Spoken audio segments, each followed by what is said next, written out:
Harry Souttar merasa terpukul ditahan imbang Indonesia.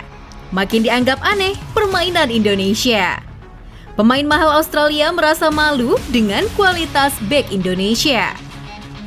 Harry Souttar adalah salah satu nama yang terus disorot di laga malam tadi, setelah dirinya menjadi pemain paling antagonis untuk seorang Ragnar Oratmangun serta Struijk di lini depan.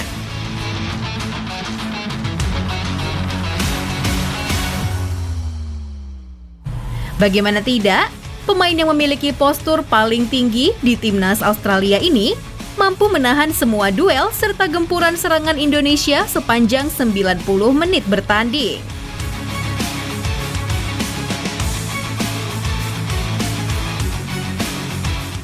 Adanya Harry Souttar di bagian pertahanan membuat Australia nyaman melakukan serangan, karena kecepatan Ragnar mampu dibendung dengan baik saat melakukan serangan balik.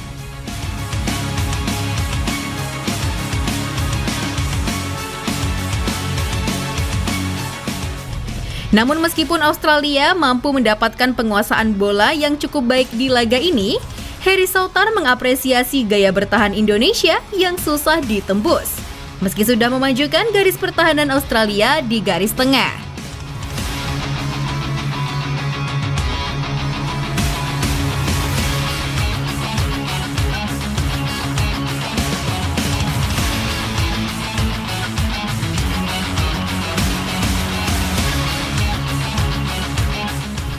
Dan bisa dikatakan, di barisan pertahanan, Indonesia sangat kuat setelah Maarten Paes cukup disiplin menjaga gawangnya untuk tetap masih perawan.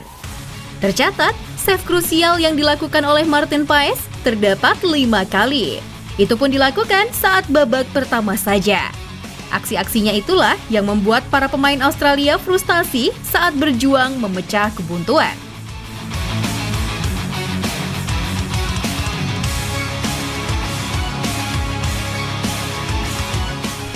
Catatan ini melanjutkan performa ciamik kiper FC Dallas itu bersama timnas Indonesia. Pada saat menahan Arab Saudi, dia mampu mengukir 3 kali penyelamatan gemilang di bawah mistar gawang. Tak hanya Paes, karena aksi gemilang Rizky Ridho, Jay Itzes, serta Verdonk juga memberikan andil yang luar biasa di bagian pertahanan kita malam tadi. Ridho sukses mengukir 9 kali tackle. Ini menjadi angka yang tertinggi di antara seluruh pemain. Tak hanya itu, ada pula 3 intercept serta 7 kali sapuan. Khusus untuk aspek terakhir, nominalnya juga jadi yang tertinggi.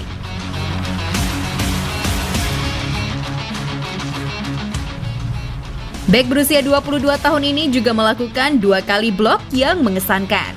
Catatan ini menjadi yang tertinggi ketiga di laga ini. Berbagai catatan di atas kertas ini membuktikan betapa krusialnya kehadiran Ridho saat membantu skuad Garuda mengamankan 1 poin.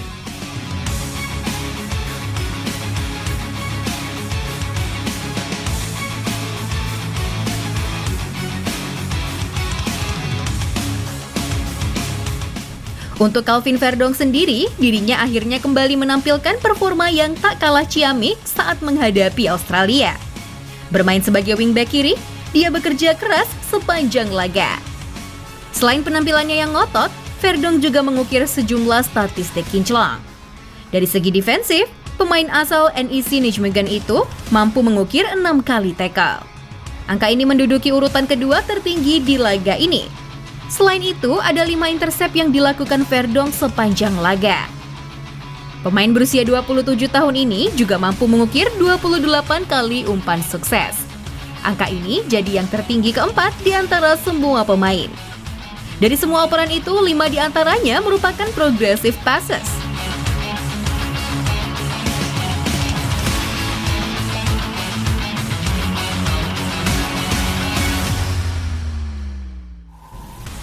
Meski Harry Souttar memang sangat tangguh di sisi belakang Australia, namun dirinya merasa Indonesia saat ini bermain berbeda 180 derajat dari saat bertemu di Piala Asia lalu.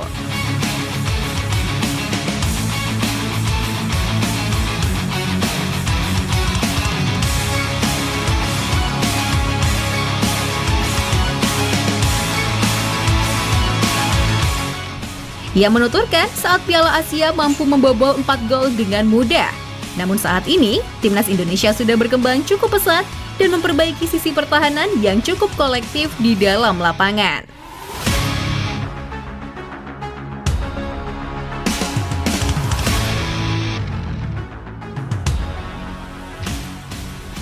Harry Souttar sendiri adalah salah satu pemain jebolan Liga Inggris yang saat ini bermain di divisi Championship atau kasta kedua Liga Inggris.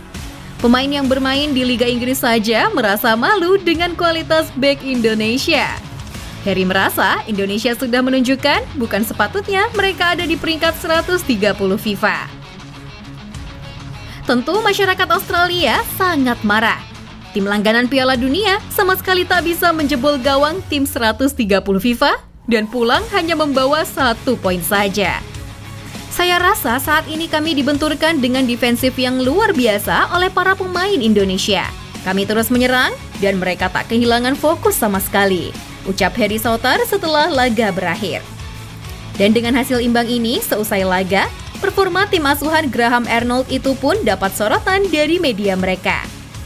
Tekanan meningkat ke Sokeros setelah hasil imbang 0-0 dengan Indonesia, tulis The Sydney Morning Herald. Harapan Sokeros untuk lolos langsung ke Piala Dunia 2026 kembali mendapat pukulan telak setelah ditahan imbang 0-0 saat menghadapi Indonesia, yang meningkatkan tekanan pada pelatih Graham Arnold dan para pemain yang tampil buruk. Tulis mereka.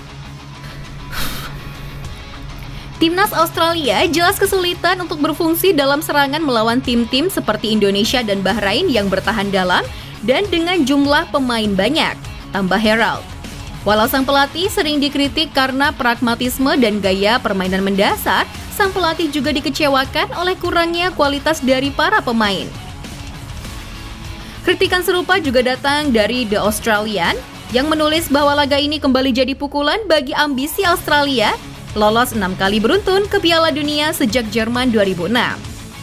Meski mendominasi penguasaan bola dan menciptakan beberapa peluang, Sokeros gagal mencetak gol untuk pertandingan kedua secara beruntun, tulis Marco Monverde bagi publikasi tersebut.